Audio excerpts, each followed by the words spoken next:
If you're like me, you probably really enjoyed HBO's The Last of Us. It was a really good adaptation of the video game series. At first I was a little concerned that they might mess something up, but I really do think they knocked it out the park. Of course, they could have shown more infected. Hopefully they fix that problem in the second season.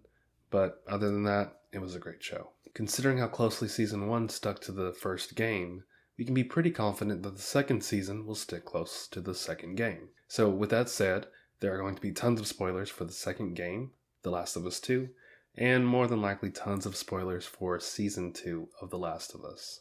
So if you haven't played the second game, or if you want to watch the second season fresh, you should click away now. Today, we'll be getting golfing lessons from Abigail Anderson, also known as Abby. Abby is one of the best soldiers in the Wolf faction. Motivated by the death of her father, she spent 4 years sharpening herself into a deadly weapon. She's highly proficient at killing anything from humans to infected alike, using a variety of guns, weapons, machetes, and even her bare hands. So let's see what you need to do to be able to smash the infected like Abby does. Before we begin, Abby's physique is based on a real person, Colleen Fox. I probably said her last name wrong. But since Colleen does not kill zombies, kill clickers, this video is not about her, but we do want to get some information to help us learn more about Abby. So we will be taking Colleen's height and her body weight, and that's going to put Abby at 5'8", about 170 pounds. Abby's extensive training has turned her into an almost unmatchable physical threat. She possesses immense agility, endurance, and strength, which she demonstrates by breaking the skulls of her enemies and fighting multiple opponents at once. We see another example of Abby's physical strength come into play outside of combat. We can see that the Wolf Gym has a leaderboard for the 1-rep maxes of their members. And we see that Abby holds the record for bench pressing at 205 pounds. This is a very strong bench press for a woman. Shoot, this is a strong bench press for some dudes. The other records are deadlift 330 pounds, squat 290 pounds, shoulder press 130 pounds, bent over row 145 pounds, and leg press at 395 pounds. Now, none of these other records are held by Abby, so we are going to make a admittedly large assumption that Abby came in second to all of these other lifts. The reason for this assumption is this just gives us more of a well-rounded idea of what Abby is physically capable of, and it makes the video more fun. So I'd say that Abby's scores for the other lift are probably like 315 for the deadlift, squat 275, shoulder press 125 pounds, bent over row 135 pounds, leg press 390 pounds. Now, Naughty Dog deserves a ton of credit for giving us these pretty realistic numbers. For example, it's very common for people to be able to leg press more than what they can squat. So the attention to detail here is pretty commendable. And really, a lot of other game companies would not have given us any solid numbers at all. Overall, I'd say that Abby's strength level is entirely realistic for a woman of her size who is dedicated to training and who maybe prefers training her upper body. Along with her strength, we see Abby run, jump, climb, fight with a fully loaded backpack and multiple weapons. I did some math just to see how much these would weigh, and it came out to be about 100 pounds. Now this is assuming she has the max amount of ammo, max amount of healing items, so if this was the grounded playthrough, it'd probably be quite a bit lighter, but we are going with the peak Abby who is fully kitted out. So we have to imagine that Abby is engaging in all of this physical activity. If you could think of a 100-pound weight vest that doesn't fit very well, that gives you a really good idea of what she's working with. And honestly, that is probably the most unrealistic thing in this entire video outside of the infected. Moving with 100 extra pounds of weight on you and moving like that, it's very difficult. And in case you're wondering, I have no idea how much the pipe bombs weigh. It looked like each one would be less than a pound, but I don't know how to Google or find that kind of stuff out. For her pistol, if it's fully loaded, it should be about 2 pounds. For her hunting pistol, that should be about 3 pounds. For the shotgun, that should be about 7 pounds. And then for her main rifle, 8. The crossbow should be about 10. And then the flamethrower really threw everything over the top, being 68 pounds. When it's fully loaded. If there was less ammo in the flamethrower, it would be less than the 68 pounds. But again, we're going with the fully loaded, fully kitted out Abby. Abby's hand-to-hand training really only shines in cutscenes and takedowns. When you're mashing square, her punching form is pretty bad. We see that she prefers to use her strength to her advantage. She prefers to grab her enemies, wrench them into a position where she can end them with a very heavy haymaker. Grab, control, wind up, finish. That's how she likes to fight. However, we do have evidence that Abby knows some advanced techniques. We do see the wolves sparring. Looks like they're boxing. And there are hints of Abby knowing some Muay Thai. She throws knees relatively often. The biggest evidence for her knowing Muay Thai is when she's fighting Ellie. We see her go into a clinch with Ellie, where she knees her, and then she throws her to the ground. The clinch and the knee are very common fighting moves in Muay Thai. And then once Ellie's on the ground, Abby does something to break or maybe dislocate her arm. That looks like some type of Brazilian Jiu-Jitsu. But overall, when she's not using guns, Abby prefers to fight with her brute strength. She doesn't aim to look pretty, she just aims to utterly beat you to a pulp. She's not somebody you would want to get into a fight with, and if you did get into a fight with her, you would absolutely not want her to grab you, because it would be over at that point. And we actually see that a lot with her fight with Ellie. Whenever she's able to put her hands on Ellie, Ellie suffers. Ellie's able to get out of it a lot of times because she has weapons or she has a knife when Abby's just using her hands. But even then, it's pretty rough. But speaking of guns, Abby is also an excellent shot. She has very good reflexes, which we see when she quickly kills Jesse. It was a very shocking and quick death, which made her look good, but it really sucked to see Jesse like that. R.I.P. Jesse, he was gone much too soon. Abby's capable of using a variety of weapons, from crossbows, shotguns, flamethrowers, and multiple different types of pistols, and she's very accurate with all of those weapons.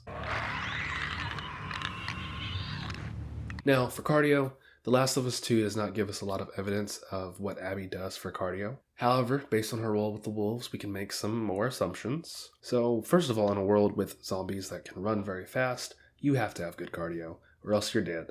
So, you have to have good cardio to avoid the zombies. We also see that Abby does engage in what is effectively military offensives pretty often. And then, of course, we know that the wolves spar. Sparring, whatever it might be, Muay Thai, boxing, maybe even Brazilian Jiu-Jitsu, it can be pretty good cardio. It's a very good way to kill two birds with one stone, where you are training the fighting style and getting better at it, but you're also improving your cardio. So from this, we can guess that Abby probably engages in what real-life soldiers do, probably lots of long jogs, and then she's probably effectively rucking pretty often. And rucking is just going for a long walk with a heavy backpack full of gear. So this would be something she would do just by going on missions with her 100-pound backpack on her back and walking wherever she needs to go. And even though her fighting style is not the prettiest, we can guess that she does spar, and that probably makes up a decent amount of her cardio training as well. Another thing that we see is that Abby can effectively jog forever. She's kind of like Aloy, who I made a video about a little bit earlier. She can't sprint forever like Aloy, but she can still jog forever. It kind of makes you wonder what these two people have in common. So, what are you going to eat during a zombie apocalypse to get big and strong? Well, if you happen to be part of a militarized group that completely controls Seattle and rules it with an iron fist, you can eat whatever you want. The game makes a point to show us how resource-rich the wolves are. They have an entire stadium base that they use for agriculture. They are raising sheep and cows and have no shortage of crops. During parts of the game, we can even see that they have deer near their base, so if they needed to, they could hunt for extra food. Abby also benefits from being Isaac's favorite soldier. Isaac is the leader of the wolf faction. But we see that Abby and her crew are able to cut in line at the cafeteria and get what looks like extra servings of food, with minimal complaints. Abby, what are you doing? Hey, tenemos prisa, dame 3 burritos. Hey man, there's a line. Kenny, what the Excuse me. Wait your turn like the rest of Sorry. us. We're going to the front. Come on. So embarrassing. Why do you have 3? Pull one back. So while we can't get into the specifics of her diet, we can see that she does eat whole foods and that she has plenty of calories and plenty of protein available to be able to build up that muscle that she has. Abby's intimidating physique is a natural byproduct of her training. She is not like Goku, where she has this bodybuilder physique, but doesn't do any bodybuilding exercises. Now, looking at her lifting records, she has a strong upper body. She has strong pushing muscles, and we can see that on her because her triceps are huge. Now, you might think, if I lived in the apocalypse, do I really want to waste resources training? Well, if you do have the food available, you have a gym, you have the training available, yeah, you probably do want to spend those resources to get more muscular, to get bigger. Looking like a physical threat is a great way to keep people off your back in general, but it's also practical because yes, you have guns, but while you're out in the field, ammo can be scarce. So we see that 2x4s, machetes, hammers, melee weapons, your fists, they're all valid options, and you're going to want some muscle behind those swings. We also see that Abby operates in an urban environment. Oftentimes they're running from hordes of infected. They close the door, they need to push something heavy, block that door, keep the zombies from coming in. Or at other times, they're trapped in a location. They gotta use their muscle, push something heavy out the way, so that way they can escape. So overall, Abby has the desire, she has the environment, she has the resources to look the way she looks, and it makes sense with the way that she trains. Her build is completely realistic. Now, Abby's mentality is interesting. At first glance, she might seem like a strong and resilient individual. She's able to engage in horrific acts of violence, run from horrible monsters like Shamblers and the Rat King, and bounce back. At times, that can almost seem like a superhuman level of mental adaptability. However, there are some cracks in her psychology. At first glance, it might seem like her dedication to training was a healthy outlet for dealing with the death of her father. But when we explore it deeper, we see that it really was just a coping mechanism, a distraction, that kept her from dealing with his death and healing from it. She pushed away people who cared for her so she could single-mindedly focus on training. And when she actually got revenge, she didn't feel any better. She actually lost herself. It took another cause to fight for, Lev and Yara, before she really improved. And even then, there were times where it seemed like she was fighting with almost a suicidal, not planning on making it back attitude. Overall, Abby fits in very well with The Last of Us grounded style of realism. With what we can see with the wolf base, protein is widely available. Abby would likely be able to eat at a caloric surplus because she is a favored soldier, and they would prioritize her recovery. The wolves have the resources and the desire to make their soldiers as deadly and as strong as possible, and Abby has the personal determination to follow through with that training. Here. Okay. Holy shit! Look at you! Pushed 185 pounds yesterday. Yeah, right. Honestly, there are plenty of real-life examples of women who have the build or the strength that Abby has. I would like to point to Claire Max as an excellent example. She has a ton of muscle mass, she's very strong, and she's very dedicated to her training. And look at her arm definition. It puts Abby to shame. So if you wanted to look and perform like Abby, that's entirely possible. So let's talk about how to do that. So at this point, normally, I would talk about what a character's training would look like, how I imagine it to translate to real life. But we actually have more information to cover. Abby actually has a training schedule. It's not the most detailed, but it's definitely more information than what we're going to get for other characters. So let's see what she actually does. Her training split looks like upper, rest, jogging, full body, rest, yoga, rest, for 4 weeks. Then, for another 4 weeks, she does full body, rest, lower body, weights, A-B, rest, yoga, rest. So I'll start off by saying this is an odd routine. Common routines are full body twice a week, full body 3 times a week, upper, lower, rest, upper, lower, rest, rest, push, pull, legs, rest, repeat.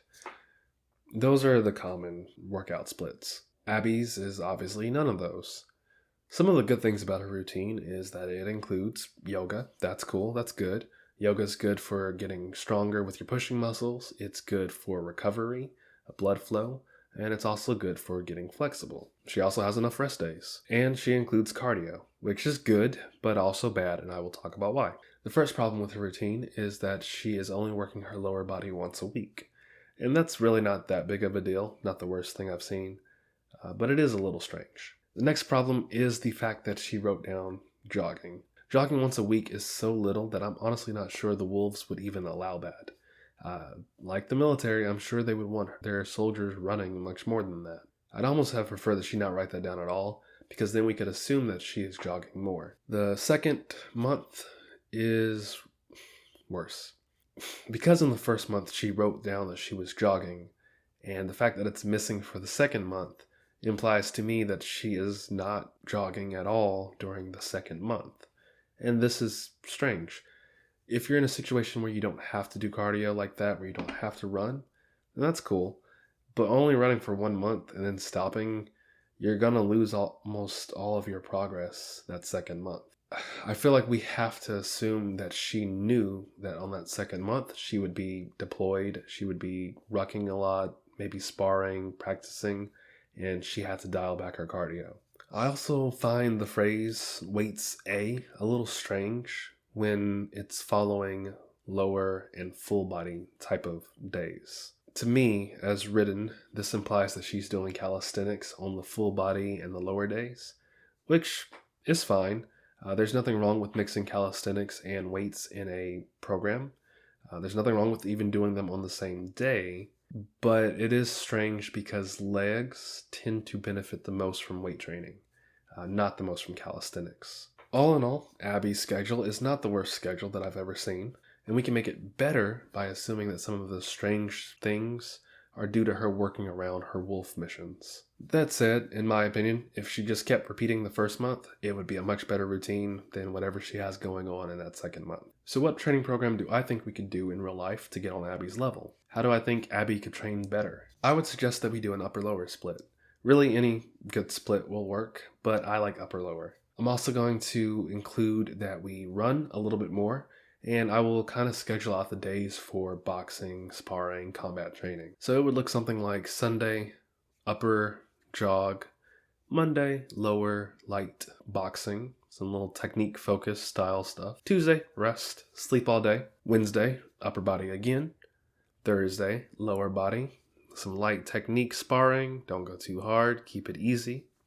Friday, rest, jog if you want. And then Saturday, yoga. And if you did not jog Friday, you should jog Saturday. We're getting outside of my wheelhouse here, but I would say that firearm training should be done as often as possible. You do not want to miss the Jessies in your life. Now, you might ask, why are we running on upper body days? Why are we not just resting, just focusing only on the upper body and running on some other day? And that's because really running should not interfere with upper body training unless you are just so hardcore with both. And to me, that means that you are running too hard. You should be able to run on your upper body day. One of the benefits of this schedule is that it's flexible. If we needed more rest days, we could cut out one of the lower body days because again, we're following a character who seems to like training upper body more often. This schedule allows us to hit every muscle twice a week, and it gives us the ability to move a workout and a rest day around if needed. Training boxing twice a week is probably a good way to progress with boxing without tiring yourself out too much. The biggest obstacle here is whenever I've gone to a martial art gym or whatever, they always have us do this really hardcore workout before we even start the technique stuff. And that makes sense to some degree. A lot of times they want you to be able to perform under stress, perform when you're tired, when you're not at your best. And then a lot of times they kind of assume that's your only physical activity that you're doing. But it can kind of become an issue if you have other goals outside of that gym that require you to physically be okay. That's just something you got to work around if you were to try to do this in real life. And really, it's not that big of a deal. A lot of professional fighters are able to balance their skill training with their sport and lifting weights. Now, if you want a program that lets you lift weights or get stronger and also works in your other nerdy little hobbies, but you don't know how to make one, I can do it for you. So just go to my website, the link's down in the description below. Contact me, I'll make you a program. Or you can buy one of my pre-made programs. Right now I have a beginner program that will allow you to train at home or at a gym if you want to. You can make great progress off of that. If you think Abby's clipboard schedule would work and that I missed something, please let me know. And if you have any opinions on who I should talk about next, let me know.